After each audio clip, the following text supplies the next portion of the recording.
Hello, welcome sa video na ito.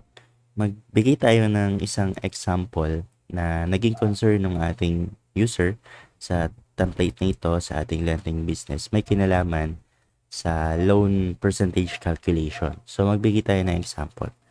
So, for example, gamitin natin tong blank. Yan, gawa tayo ng new client or ng new debtor. Let's say, ang pangalan niya ay Julie. So, Julie, yung pangalan ng ating debtor. Si client Julie ay umutang ng 50,000 and then the interest amount is 4,000. Yeah.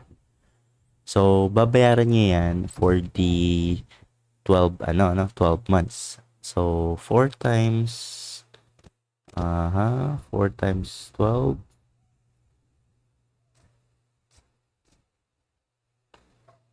48. Yeah. So, ang total ng interest na ma-earn natin is 24,000. So, 24,000 times the principal amount is 74,000. So, supposed to be ganito mangyayari, no? Yung interest is 24,000. Yung kailangan niyang bayarang loan is interest plus principal loan is 74,000. Then, di-divide natin si 74,000 into 12 months. So, si borrower Julie or si client Julie ay magbabayad ng 61.67. So, 61,000, 66.67. So, kailangan niya bayaran yan within the 12 months. So, let's try, no? Kung magkano siya in 12 months. Yan. So, let's try na lang na ganito. 74,000 divided by so 61,000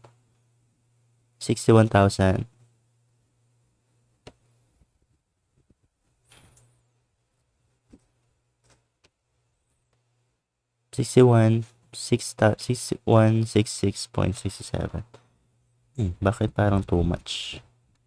Yeah. 6,166.67 yung kayang monthly. Yeah. So, paano natin siya gagawin, no? Halimbawa, ang gusto natin is makita natin yung payment every month ng 61 dito, 61 dito, 61 dito. Actually, yung ganitong setup for that concern, pwede nang ganito, no? Instead na 4%,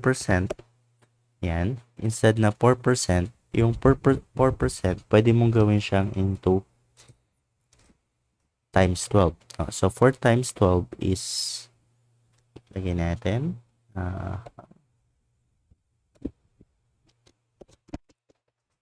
48. Yan. So, pwedeng ganyan, 48. Pero kung gusto mong mag-remain siya sa 4%, no? Tapos dito is another 4% na lang. So, pwede rin namang ang gagawin natin sa halip na si 50,000 is yung 50 mismo, pwede natin siyang turn into every month 10 para mag-as-is tayo sa 4%, no? Kaya lang, kapag ganun ang nangyari, let's say, let's use calculator. 50,000, divide natin yan sa 12. Ayan, 4166. 4166. Pwede rin naman dito. Divide by 2. Yan to nga lang mangyayari. Yan.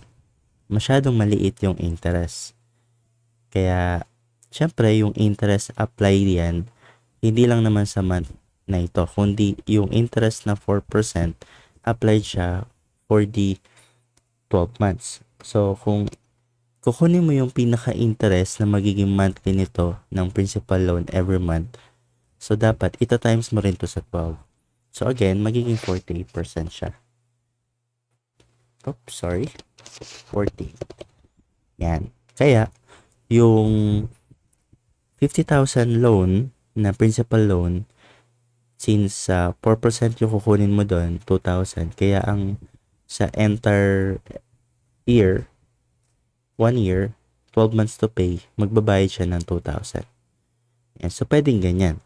48% para makuha mo yung interest na 2,000, and then yung kanyang mismong pinaka principal loan, no? Ayan. So, pag nangyari yan, let's say ganito. Let's say, try natin i-copy ito. Ayan. Copy natin hanggang sa pinakadulo, which is for the entire year. We'll see kung magkano yung kailangan niyang bayaran. Dagdagan pa natin kasi hanggang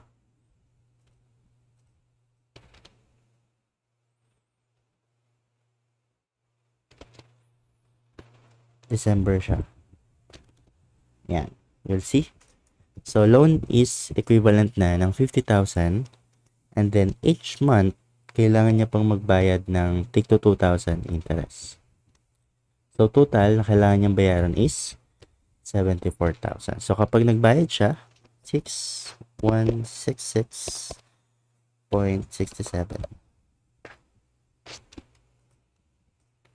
So, let's say na magbayad na siya niyan for the entire year. Magkano magiging earn natin? Yan. So, nag-zero balance na siya.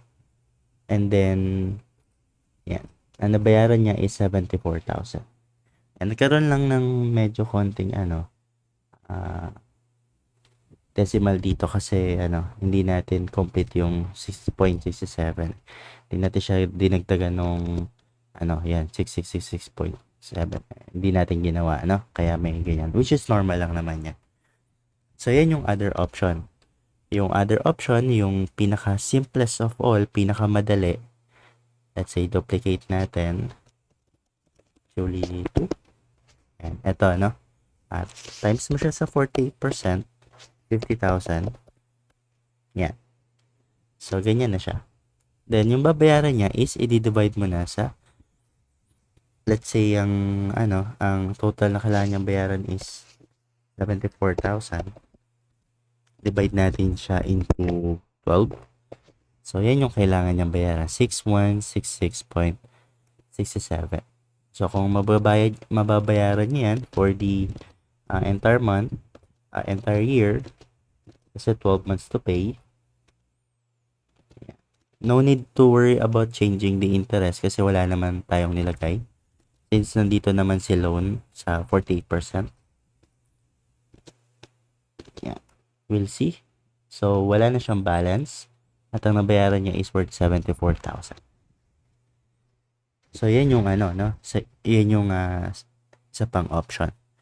Pero doon sa concern ng ating user, parang ang napansin ko is Julie number 3. Napansin ko 50,000 siya, tapos 4% interest, 2,000 to pay, 2,000 pesos per month to pay. Pero yung kailangan bayaran ni customer is hindi 74,000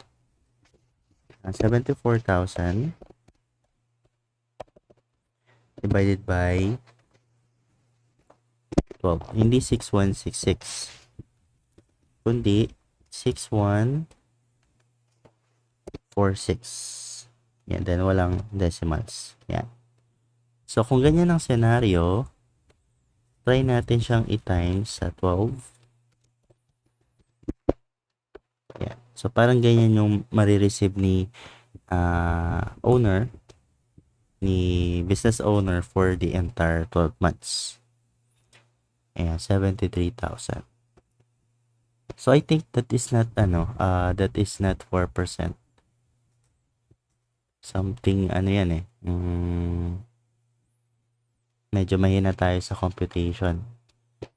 3.96 try natin. Tapos, si 3.96, i-times natin sa 12. 47.52. 47.52. Check natin. 73,760. 73,760